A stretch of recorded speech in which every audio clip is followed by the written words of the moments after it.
What if I told you that most of your financial stress doesn't come from how much money you make, but from just two things, debt and risk? Imagine how different your life would feel if you could eliminate both. Introduction. Today, we're diving into No Worries: How to Live a Stress-Free Financial Life by Dillian. Unlike traditional finance books that overwhelm you with endless tips and rules, this one focuses on the few big decisions that truly matter: your home, your car, your debt, and how you manage risk. Dillian's approach is simple, refreshing, and designed to give you peace of mind, not just more money. If you've ever felt anxious about your finances, this book shows you how to finally breathe easy. Chapter 1. You Must Genuinely Want More Money. Dillian kicks off the book with a simple but powerful truth. If you want to live a stress-free financial life, you first have to admit that you actually want more money. It sounds obvious, but many of us carry guilt or shame around this idea. We've been told that wanting more is greedy, selfish, or even immoral. But here's the thing: money itself isn't good or bad. It's just a tool. And if having more of it gives you security, freedom, and peace of mind, then why wouldn't you want it? Dillian argues that the first step to financial clarity is getting honest with yourself. Stop pretending that just enough is fine if deep down you're constantly stressed about bills, emergencies, or the future. By embracing the fact that you want more, you open the door to making smarter choices, chasing better opportunities, and building a financial life that actually feels calm instead of chaotic. The key takeaway? Don't let cultural baggage or personal hang-ups stop you from aiming higher. Wanting more money doesn't mean you're greedy. It means you value stability and independence. Once you make peace with that, you'll approach money decisions with confidence instead of hesitation. And that mindset shift is the foundation for everything else in the book. Chapter 2. Financial Success Hinges on a Few Big Decisions. In this chapter, Dillian makes a bold claim. Your entire financial future doesn't depend on hundreds of tiny money hacks. Instead, it comes down to just a handful of big decisions. And the three biggest are your house, your car, and your student loans. Why these three? Because they're massive, long-term commitments that can either lock you into years of stress or free you to live with peace of mind. Think about it. If you buy too much house, every month feels like a struggle to make the mortgage. If you finance a flashy car you can't afford, you're chained to payments that drain your income. And if you borrow heavily for a degree that doesn't lead to higher earnings, that debt can follow you for decades. Dillian's message here is simple. Nail these decisions, and most of your financial worries will disappear. Mess them up, and no amount of coupon clipping or budgeting tricks will save you. He even argues that skipping the daily obsession over small expenses is healthier, because it's the big stuff that truly makes or breaks your financial life. The bottom line? Focus your energy where it matters most. Get the big three decisions right, and you'll build a solid foundation that makes everything else, saving, investing, and even enjoying your money, so much easier. Chapter 3. Debt and risk are the only sources of financial stress. Dillian doesn't sugarcoat it here. He says almost all financial stress can be traced back to just two culprits: debt and risk. It's not really about how much money you make. People with high salaries still lose sleep at night if they're drowning in credit card bills or constantly worried about market crashes. Debt, in particular, is like carrying a heavy backpack everywhere you go. Even if you're making progress in life, that weight slows you down and keeps you anxious. Every monthly payment is a reminder that part of your freedom is already spoken for. Risk works in a similar way. If your investments or job situation are so uncertain that one bad break could ruin you, you'll never feel truly at ease. Dillian's advice? Do whatever you can to reduce or eliminate debt and to manage risk wisely. That doesn't mean avoiding risk completely, because some risk is necessary to grow your wealth. But it does mean not putting yourself in a position where one mistake or one downer destroys everything you've built. The big takeaway is clear. Peace of mind doesn't come from a specific number in your bank account. It comes from feeling secure. And security happens when you're not buried in debt and not overexposed to risks you can't control. Chapter 4. Focus on increasing revenue, not just cutting expenses. In this chapter, Dillian challenges one of the most common pieces of financial advice: cut back on your spending. Sure, skipping lattes and budgeting down to the penny can save you a little money, but Dillian argues that focusing only on expenses keeps you stuck in a mindset of scarcity. You're constantly telling yourself no, which doesn't just limit your wallet, it limits your life. Instead, he suggests flipping the script and focusing on the other side of the equation: income. When you grow your revenue through asking for a raise, finding a better paying job, starting a side hustle, or building new skills, you create more breathing room. Suddenly, you're not obsessing over every dollar because you have more dollars coming in. Think about it. There's only so much you can cut before your quality of life starts to suffer. But your income? In theory, it's unlimited.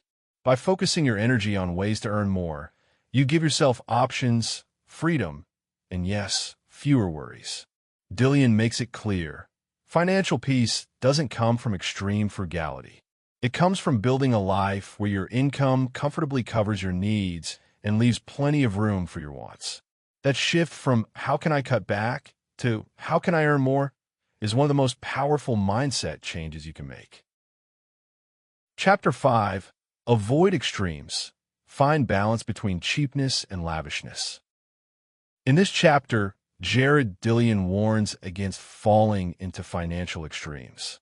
On one end, you've got the ultra-frugal person who pinches every penny, skips out on experiences, and feels guilty spending money on anything unnecessary.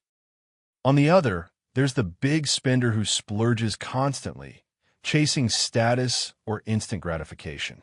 Neither of these paths leads to peace of mind.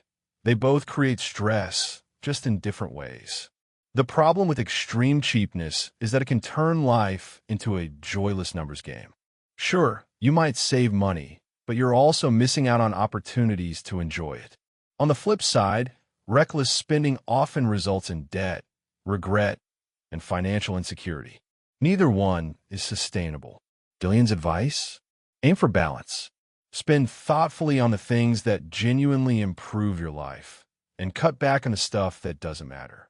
It's about being intentional, knowing where your money is going and making sure it reflects your values. For example, if travel makes you happy, budget for it without guilt. But if you're spending mindlessly on gadgets or clothes that don't add much joy, scale it back. The key takeaway is simple: money should enhance your life, not control it. By avoiding extremes, you'll find a middle ground where you can enjoy comfort and freedom without falling into the traps of guilt or debt. That's the sweet spot where financial peace truly lives. Chapter 6. Relationships and Money. Choose your partner wisely. Dillian gets very real in this chapter. Who you choose to share your life with can make or break your financial peace. Money isn't just numbers on a spreadsheet. It's deeply tied to values, habits, and even emotions. And when two people come together, those differences either align or collide. If your partner is financially responsible, supports smart decisions, and shares similar goals, managing money feels like a team effort. But if one person is constantly overspending, hiding debt, or resisting financial planning, it creates endless tension. Dillian points out that financial incompatibility is one of the leading causes of stress and even divorce. The lesson here is not about finding someone rich. It's about finding someone whose money mindset matches yours. Are they thoughtful about big purchases? Do they value saving, investing, and living within their means? Do they communicate openly about money? These are the questions that matter far more than income level. Dillian encourages readers to be intentional. If you're dating, Pay attention to how potential partners handle money. It's a preview of your financial future together. If you're already in a relationship, work on building transparency and teamwork around financial decisions. Bottom line, money is woven into everyday life, so it can't be ignored in relationships. The right partner can be your greatest financial ally. The wrong one can be your biggest source of stress. Chapter 7. Embrace the power and option value of cash. In this chapter, Dillian flips the script on how most people think about cash. A lot of financial advice treats cash as lazy money, something that's just sitting there not earning enough. But Dillian argues that cash is actually one of the most powerful tools you can have, not just for spending, but for peace of mind. Why? Because cash gives you options. When you have money in the bank, you don't have to panic if the car breaks down or a medical bill shows up. You can take advantage of opportunities, like investing when the market dips or jumping on a good deal. Most importantly, cash acts as a safety net. It cushions you against life's unpredictability. Think of it this way. Without cash, every little surprise feels like a crisis. With cash, those same surprises are just bumps in the road. That's the option value of cash. You're buying flexibility and security. Dillian also makes a point that holding cash isn't about hoarding. It's about balance. You don't want every dollar locked up in risky investments or tied to assets you can't easily sell. Having a healthy stash of cash means you can breathe easier, make clearer decisions, and avoid unnecessary financial stress. The big takeaway? Don't underestimate cash. It's not wasted money. It's the foundation of financial freedom and confidence. Chapter 8. Credit cards are for convenience, not carrying balances. In this chapter, Dillian gets straight to the point about credit cards. They're meant to be a tool for convenience, not a trap for long-term debt. Used wisely, credit cards make life easier. You can buy things quickly, track expenses neatly, and even earn rewards. But the second you start carrying a balance, the benefits vanish and stress takes over. Why? Because credit card debt is some of the most expensive debt out there. With interest rates that can soar past 20%, every month you carry a balance. Your money is working against you instead of for you. That growing debt doesn't just drain your wallet. It eats away at your sense of freedom and security. Dillian's advice is simple. If you use credit cards, pay them off in full every single month. Treat them like a charge card, not a loan. That way, you get all the perks, convenience, security, rewards, without the crushing stress of debt. He also stresses that relying on credit cards to fill the gap in your budget is a red flag. It's a sign that your expenses are outpacing your income, and that's a problem to address directly, not patch over with high-interest borrowing. The takeaway? Credit cards are not the enemy, but only if you stay disciplined.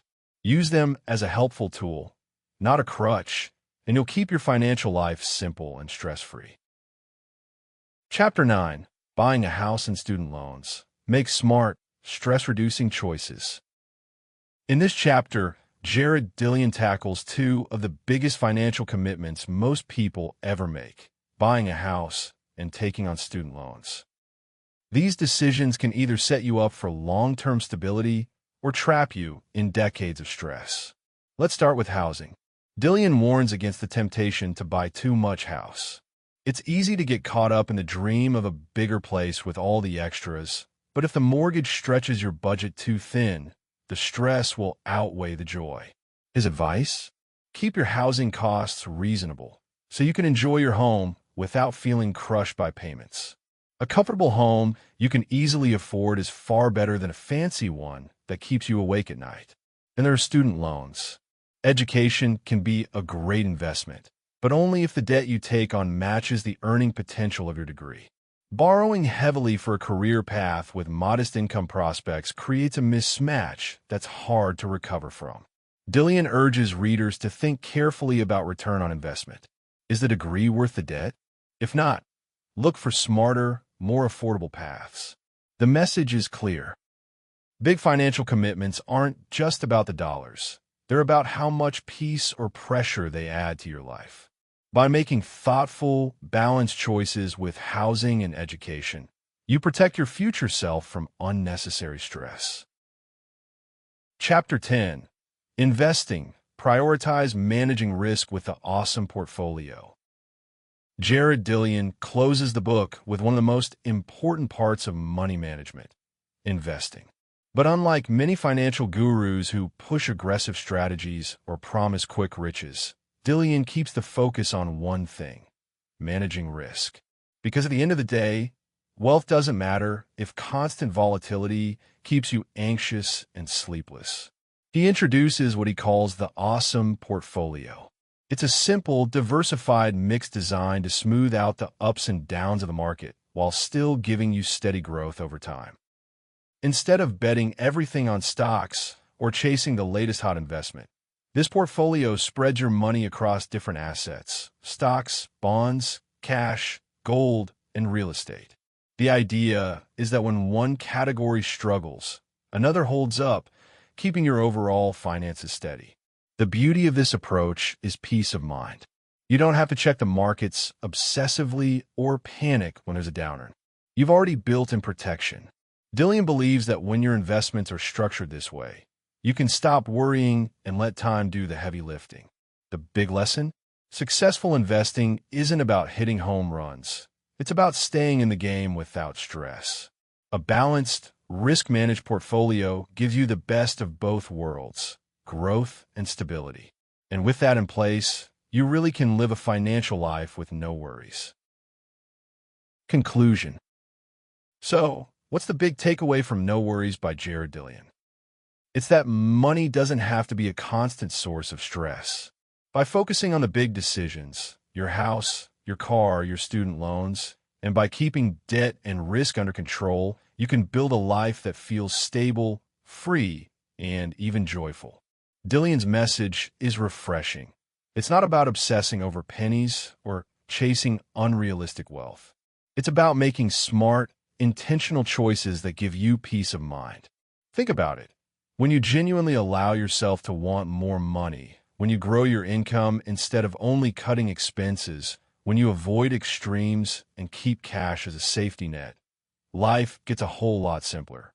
Add in a healthy approach to relationships, credit cards, and investing, and you've got the recipe for financial life with, well, no worries. Of course, this summary just scratches the surface.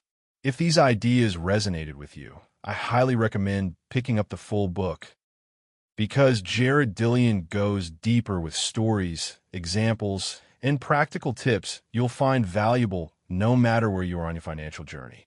And before you go, if you enjoyed this summary, don't forget to hit that subscribe button for more audiobook breakdowns. Drop a comment to share your favorite insight, and share this video with a friend who could use a little less financial stress in their life. After all, we're all in this together.